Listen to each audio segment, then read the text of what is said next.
Subalit buong araw akong ginagambala ng aking konsensya dahil hindi ko alam kung maayos ba ang lagay ng lalaki o hindi.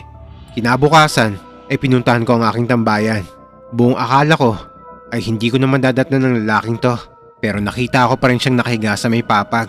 Mabilis akong lumapit dahil akala ko'y patay na to, pero nang makalapit ako ay nakita kong gising naman ng lalaking to.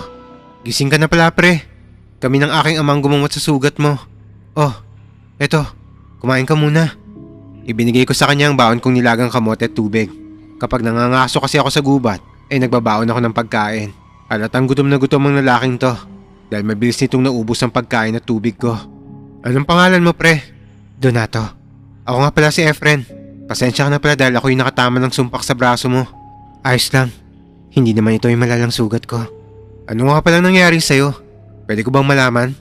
Hindi siya sumagot na parang umiiwas sa tanong ko. Nagpasalamat lang to bago nanghihinang humiga ulit.